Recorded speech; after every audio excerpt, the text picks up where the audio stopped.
നമസ്കാരം. സാധാരണഗതിയിൽ ഒരു ട്രേഡ് മാർക്കിന് അപ്ലൈ ചെയ്ത് അതിൻ്റെ രജിസ്ട്രേഷൻ സർട്ടിഫിക്കറ്റ് കിട്ടാനായിട്ട് ഒരു വർഷത്തിനടുത്ത് സമയം എടുക്കാറുണ്ട്. ഇപ്പം അതിനകത്ത് ഒബ്ജെക്ഷൻസോ ഹിയറിംഗോ ഒപ്പോസിഷനോ ഒന്നും വന്നില്ല എന്നുണ്ടെങ്കിൽ ഒരു വർഷക്കാലത്ത് സമയം എടുക്കാറുണ്ട്. പലർക്കും ഇതിന് ഈ ഒരു വർഷം വെയിറ്റ് ചെയ്യാനായിട്ട് കഴിഞ്ഞെന്ന് വരത്തില്ല. അവർക്ക് പെട്ടെന്ന് രജിസ്ട്രേഷൻ സർട്ടിഫിക്കറ്റ് വേണം. അതുകൊണ്ട് തന്നെ ചിലരെങ്കിലും ചോദിക്കാറുണ്ട്, ഇത് ഫാസ്റ്റിനാക്കാനായിട്ട് പെട്ടെന്ന് കിട്ടാനായിട്ട് എന്തെങ്കിലും ഓപ്ഷൻ ഉണ്ടോ? അവരെ വിളിച്ച് എന്തെങ്കിലും സമ്മർദ്ദം ചെലുത്തിയിട്ട് നമുക്ക് അങ്ങനെ ചെയ്യാൻ കഴിയുമോ? അത്തരത്തിൽ സമ്മർദ്ദം ചെലുത്തിയതുകൊണ്ട് നമുക്ക് സ്പീഡപ്പ് ചെയ്യാൻ കഴിയത്തില്ല. പക്ഷേ ഇത്തരത്തിൽ ഫാസ്റ്റ് ആക്കാനായിട്ട് ഒരു ഓപ്ഷൻ ഉണ്ട് ട്രേഡ് മാർക്കിനകത്ത്. അതിന് പറയുന്ന പേരാണ് എക്സ്പീഡറ്റഡ് ട്രേഡ് മാർക്ക്. എന്താണ് എക്സ്പീഡറ്റഡ് ട്രേഡ് മാർക്ക്? അതായത് സാധാരണ ട്രേഡ് മാർക്കിൻ്റെ പ്രോസസ്സ് എന്ന് പറയുന്നത് നമ്മൾ ട്രേഡ് മാർക്കിന് അപ്ലൈ ചെയ്ത് കഴിഞ്ഞാൽ അവർ ഒരു ഇൻറ്റേർണൽ എക്സാമിനേഷൻ നടത്തുന്നു. ആ ട്രേഡ് മാർക്ക് മറ്റ് നെയിംസുമായിട്ടോ അല്ലെങ്കിൽ ട്രേഡ് മാർക്ക് നിയമപ്രകാരമോ മേശല്ലാത്തതാണോ എന്നുള്ള രീതിയിലൊരു എക്സാമിനേഷൻ നടത്തുന്നു. ആ എക്സാമിനേഷനെ കുറച്ച് 2-3 മാസത്തിനൊക്കെ സമയം എടുക്കുന്നു. ചിലപ്പോൾ 1 മാസമായിരിക്കും സമയം എടുക്കുന്നത്. അത് കഴിഞ്ഞാൽ അവരത് ജേർണലിൽ പബ്ലിഷ് ചെയ്യും. ഒരു പ്രശ്നം വന്നില്ല എന്നുണ്ടെങ്കിൽ ജേർണലിൽ പബ്ലിഷ് ചെയ്ത് കഴിഞ്ഞാൽ ഏകദേശം 4 മാസക്കാലത്തോളം അതിനകത്ത് കിടക്കും. അത് കഴിഞ്ഞ് അതിനിടയിൽ ആരും ഒപ്പോസിഷൻ ഒന്നും ഫയൽ ചെയ്തില്ല എന്നുണ്ടെങ്കിൽ നമുക്ക് രജിസ്ട്രേഷൻ സർട്ടിഫിക്കറ്റ് കിട്ടുന്നത്. അങ്ങനെ ടോട്ടലി നോക്കുന്ന സമയത്ത് അപ്രോക്സിമേറ്റ്ലി 1 ഇയറിനടുത്തായിരിക്കും സമയം വരുന്നത്. ചിലപ്പോൾ 1 ഇയർ എക്സീഡ് ചെയ്ത് പോകാറുമുണ്ട്. കാരണം ഇത് കൃത്യമായിട്ടും ആ നിയമപ്രകാരം ഒന്നുമല്ല നടക്കുന്നത്. അതിൻ്റെ സമയത്തിൽ വലിയ രീതിയിലുള്ള ഡിഫറൻസ് വരാറുണ്ട്. നിയമത്തിൽ പറഞ്ഞിട്ടുള്ള സമയത്തിനേക്കാളും കൂടുതൽ പലപ്പോഴും വരാറുണ്ട്. ഇവിടെ നമ്മൾ എക്സ്പീഡിറ്റഡ് ട്രേഡ് മാർക്കായിട്ട് അപ്ലൈ ചെയ്യുകയാണെന്നുണ്ടെങ്കിൽ ഞാൻ മുമ്പ് പറഞ്ഞിട്ടുള്ള എക്സാമിനേഷൻ്റെ ഒരു ടൈം ഉണ്ടല്ലോ, അതായത് ആദ്യത്തെ അപ്ലൈ ചെയ്ത് ഒരു മാസം അല്ലെങ്കിൽ 2 മാസം ഇത് ചുരുങ്ങിക്കിട്ടും. 2 ദിവസമോ 3 ദിവസമോ അല്ലെങ്കിൽ അപ് ടു 7 ദിവസം വരെ ആയി കിട്ടും. അതായത് നമ്മൾ അപ്ലൈ ചെയ്തിട്ടുള്ള പേരിനകത്ത് എന്തെങ്കിലും ഇഷ്യൂ ഉണ്ടെങ്കിൽ, ഒബ്ജക്റ്റബിൾ ആയിട്ടുള്ള എന്തെങ്കിലും ഒരു കാര്യം ഉണ്ടെങ്കിൽ വിത്തിൻ 2-3 ഡേയ്സ് നമുക്ക് അറിയാനായിട്ട് കഴിയും, റൈറ്റ്? പക്ഷേ ബാക്കി അത് വൺസ് അതിന് ഒബ്ജെക്ഷൻസ് വന്നു എങ്കിൽ ബാക്കിയുള്ള നടപടിക്രമങ്ങളെല്ലാം പഴയതുപോലെ തന്നെ ആയിരിക്കും. ഹിയറിംഗ് വന്നു കഴിഞ്ഞാൽ അതിൻ്റെ നടപടികളെല്ലാം പഴയതുപോലെ തന്നെ ആയിരിക്കും. ജേർണൽ പബ്ലിഷ് ചെയ്ത് കഴിഞ്ഞാൽ അത് 4 മാസം ജേർണലിനകത്ത് കിടക്കുക തന്നെ ചെയ്യും. ഒപ്പോസിഷൻ വന്നു കഴിഞ്ഞാൽ നടപടിയൊക്കെ സാധാരണ പോലെ തന്നെ ആയിരിക്കും. ആ കൂടി നമുക്ക് ഇളവ് കിട്ടുന്നത് എവിടെയായിരിക്കും? ആ 4 മാസം എന്ന് പറയുന്നത് ഒരല്പം ചുരുക്കി, അല്ലെങ്കിൽ 2 മാസം എന്ന് പറയുന്നത് ഒരല്പം ചുരുക്കിയിട്ട് ഒരു 2-3 ദിവസത്തിൽ നമുക്ക് അതിൻ്റെ എക്സാമിനേഷൻ്റെ പ്രോസസ്സ് കംപ്ലീറ്റ് ചെയ്യാനായിട്ട് കഴിയും. അങ്ങനെ മൊത്തത്തിൽ നോക്കുകയാണെന്നുണ്ടെങ്കിൽ ട്രേഡ് മാർക്കിന് വേറെ ഇഷ്യൂസ് ഒന്നും വന്നില്ല എന്നുണ്ടെങ്കിൽ ഒരു വർഷക്കാലം എന്നുള്ളത് നമുക്ക് ഒരു 4 മാസമായിട്ട് ചുരുക്കാനായിട്ട് കഴിയും. അതായത് ഒരു 4 മാസത്തിൽ നമുക്ക് ട്രേഡ് മാർക്ക് രജിസ്ട്രേഷൻ സർട്ടിഫിക്കറ്റ് കിട്ടും.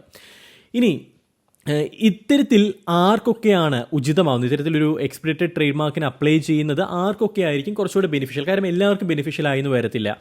കാരണം ഈ എക്സ്പീഡിറ്റഡ് ട്രേഡ് മാർക്കിന് ഒരു ഫീസുണ്ട്. ആ ഫീസ് പിന്നീട് ഞാൻ പറയാം, ഈ വീഡിയോൻ്റെ ഇടയിൽ ഞാൻ പറയാം.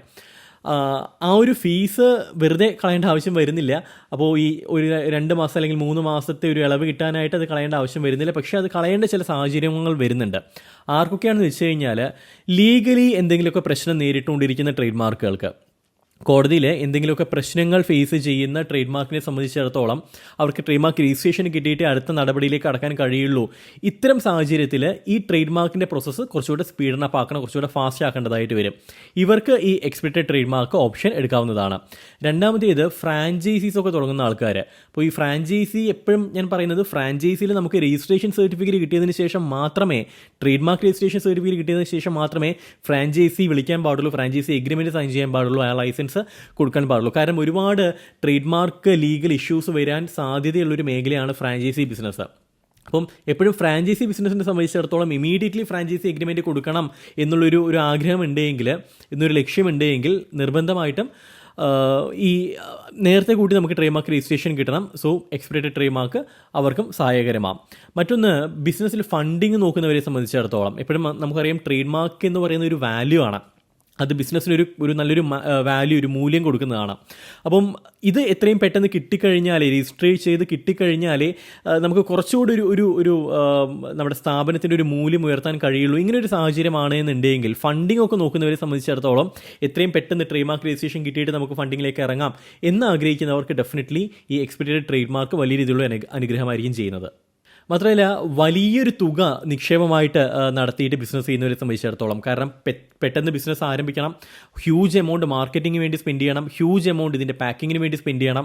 അപ്പം അത്തരം ആൾക്കാരെ സംബന്ധിച്ചിടത്തോളം അധികാലം വെയിറ്റ് ചെയ്യാൻ കഴിയത്തില്ല. 1 വർഷമൊക്കെ വെയിറ്റ് ചെയ്ത് കഴിഞ്ഞാൽ അവസാനം കിട്ടിയില്ല എന്നുണ്ടെങ്കിൽ, അല്ലെങ്കിൽ ആ പേരിന് എന്തെങ്കിലും ഒരു പ്രശ്നം വന്നു കഴിഞ്ഞാൽ ഇത്രയും കാലം മുടക്കിയിട്ടുള്ള മാർക്കറ്റിങ്ങിൻ്റെ എക്സ്പെൻസ് അല്ലെങ്കിൽ പാക്കേജിങ്ങിന് മുടക്കിയിട്ടുള്ള പൈസ ഇതെല്ലാം നഷ്ടത്തിലാവുകയാണ് ചെയ്തത്. അപ്പോൾ എത്രയും പെട്ടെന്ന് ഈ ചെറിയൊരു എക്സ്പീഡിറ്റഡ് ട്രേഡ് മാർക്കിൻ്റെ എമൗണ്ട് അവർക്കിപ്പോൾ ഒരു സ്പെൻഡ് ചെയ്യുന്നതിലും യാതൊരു പ്രശ്നവുമില്ല ഇത്തരത്തിലുള്ളവരെ സംബന്ധിച്ചിടത്തോളം ഹ്യൂജ് എമൗണ്ട് ഇൻവെസ്റ്റ് ചെയ്തുകൊണ്ട് ബിസിനസ് നടത്തുന്നവരെ സംബന്ധിച്ചിടത്തോളം ഈ എക്സ്പീരിയറ്റഡ് ട്രേഡ് മാർക്ക് വലിയ ഇതിലുള്ള ബെനിഫിറ്റ് ആയിരിക്കും ചെയ്യുന്നത്. ഇനി ഈ എക്സ്പീരിയറ്റഡ് ട്രേഡ് മാർക്കിന് എങ്ങനെയാണ് അപ്ലൈ ചെയ്യേണ്ടത്? സാധാരണ ട്രേഡ് മാർക്ക് ആപ്ലിക്കേഷൻ പോലെ തന്നെയാണ്, പക്ഷേ എക്സ്പീരിയറ്റഡ് ട്രേഡ് മാർക്ക് എന്ന് പറഞ്ഞൊരു ഓപ്ഷൻ അതിനകത്ത് വരുന്നുണ്ട്.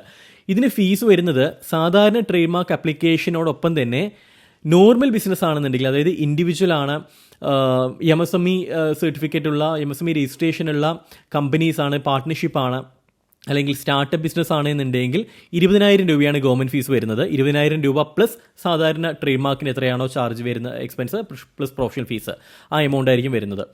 ഇനിയിപ്പം ലാർജ് സ്കെയിൽ ബിസിനസ് ഒക്കെ ആണെന്നുണ്ടെങ്കിൽ വിത്തൗട്ട് MSME ആണെന്നുണ്ടെങ്കിൽ അവർക്ക് 40,000 റുപ്പീസ് ആയിരിക്കും ഈ എക്സ്പീരിയഡ് ട്രേഡ് മാർക്കിൻ്റെ ആ ഫീസ് മാത്രമായിട്ട് വരുന്നത്. പ്ലസ് ട്രേഡ് മാർക്കിൻ്റെ എക്സ്പെൻസ് കൂടെ അഡീഷണൽ ആയിട്ട് വരുന്നുണ്ടാവും. അപ്പം 20,000 ആണ് സാധാരണഗതിയിൽ ഒരു ഈ എക്സ്പീരിയഡ് ട്രേഡ് മാർക്ക് ചെയ്യാനായിട്ടുള്ള ഫീസ് വരുന്നത്. ഇനി 20,000 റുപ്പീസ് മുടക്കി നമുക്ക് പേര് അപ്ലൈ ചെയ്തു, അതിനെന്തെങ്കിലും ഒരു ഒബ്ജക്ഷൻ വന്നു, ബാക്കി പ്രോസസ്സ് എല്ലാം നോർമൽ കേസിൽ തന്നെ ആയിരിക്കും. അപ്പോൾ ഈ റിസൾട്ട് എത്രയും പെട്ടെന്ന് അറിയാമെന്നുള്ള ഉദ്ദേശമാണെന്നുണ്ടെങ്കിൽ ഡെഫിനറ്റ്ലി നിങ്ങൾ എക്സ്പീരിയറ്റഡ് ട്രേഡ് മാർക്കിന് അപ്ലൈ ചെയ്തു കൊള്ളുക. ഇനി ഇത്തരത്തിൽ ഒരു എക്സ്പീരിയറ്റഡ് ട്രേഡ് മാർക്കായിട്ട് നമ്മൾ അപ്ലൈ ചെയ്യുന്നു, ട്രേഡ് മാർക്കിൻ്റെ രജിസ്ട്രേഷൻ കിട്ടുന്നു, എത്ര വർഷമാണ് ഇതിൻ്റെ കാലാവധി? അത് നോർമൽ കേസ് തന്നെയാണ്, 10 വർഷമാണ് കാലാവധി. 10 വർഷം കഴിഞ്ഞാൽ നമുക്ക് റിന്യൂ ചെയ്യാനായിട്ട് കഴിയും, പുതുക്കാനായിട്ട് കഴിയും.